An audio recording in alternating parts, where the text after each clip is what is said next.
Namaste Bharat and welcome to Special Focus with me Lalit Kumar on Nation First English. Swami Sharanam Ayyappa. Lakhs and crores of devout Hindus visit the holy city of Sabarimala on the banks of river Pampa in Kerala every year.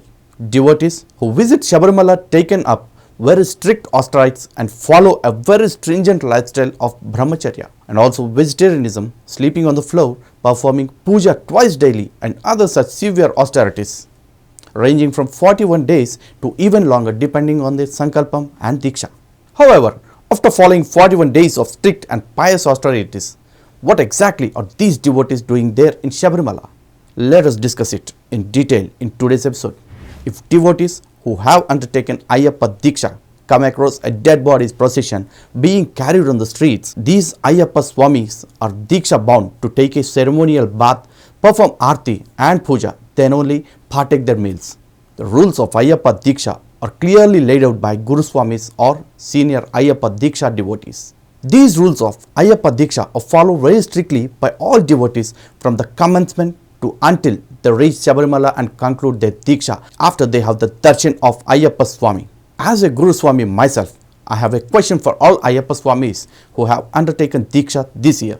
Why or what are Ayyappa Swamis doing in Yerumeli by visiting the Dargah and paying their obeisances to the grave of an alleged Muslim named Wavar?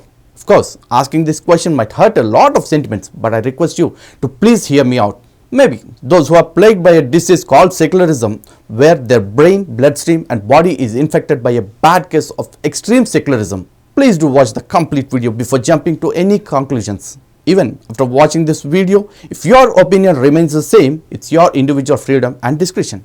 So, what exactly is this Yerumeli Yatra? What is the exact purpose and religious significance behind the devotees visiting Yerumeli? The answer is clear. Devotees visit Yerumeli to offer their prayers and obeisance to Sabarimala Ayyappa Swami's Moola avatar known as Sri Dharmashastra. He resides in Yerumeli. The significance behind devotees offering their prayers and obeisance at Yerumeli Dharmashastra temple is to understand the purpose behind Ayyappa Swami's avatar and descent. To understand the Moola and the spiritual purpose behind the avatar of Dharmashastra at Yerumeli, a lot of devotees begin their Pedapadam Yatra as soon they reach Yerumeli. However, in reality, the Yatra or pilgrimage from Yerumeli to Sabarimala is much longer and includes several historic and religious kshetrams which include Kalekatti, Aluda, Periyanavatam, Seriyanavatam, Pampa, etc. Few devotees also visit Pamba, after which they visit via Nilimala and then reach Sabarimala.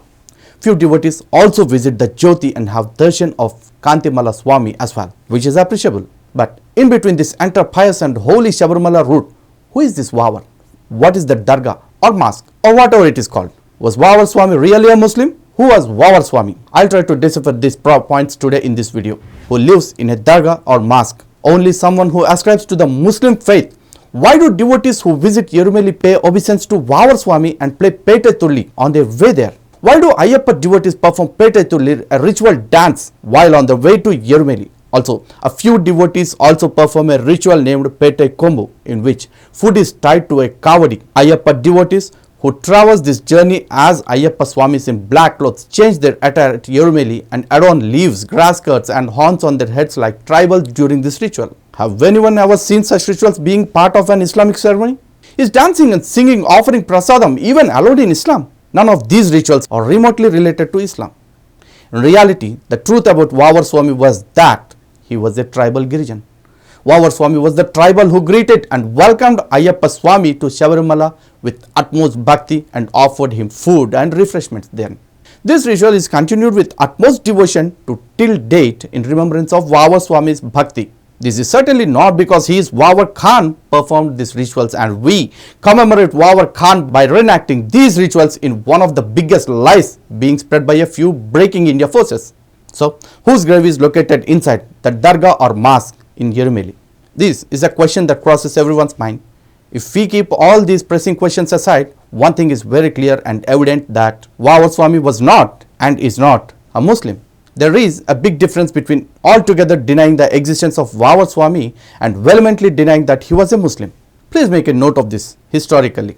All ancient Hindu temples have been subjected to discretion and destruction at the hands of these barbaric Islamic invaders. These fake stories of Muslim devotees, dargahs and mosques were waved by a few to avoid the further destruction and desecration of our precious temples at the hands of these Islamic invaders.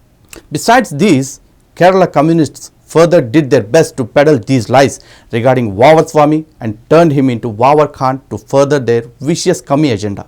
Yet fact remains that Vavar is essentially a tribal Girijan name and Vavar Swami was a tribal devotee of Ayyappa Swami. Even today, if you visit Shabarimala temple, you can clearly see two Dwarapalakas on standing guard on each side of Ayyappa Swami, similar to Jaya Vijaya, the Dwarapalakas of Sri Mahavishnu.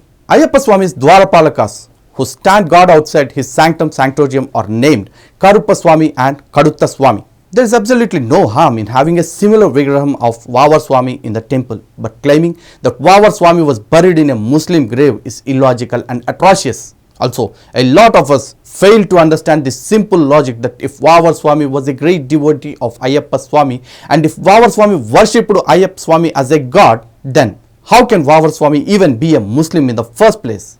How can Vavar Swami even be inside a dargah if he worships Ayyappa Swami as a god? Hindus are being extremely stupid nowadays by encouraging such lies about Vavar Swami being a Muslim. Instead, at least say that Vavar, despite being a Muslim, understood that Ayyappa Swami was the true god. But no, Hindus have to keep peddling these communist lies and making a fool of themselves by claiming Vavar Swami was a Muslim. Why aren't Hindus happy that Vavar Swami elevated himself by understanding that the one true god is Ayyappa Swami?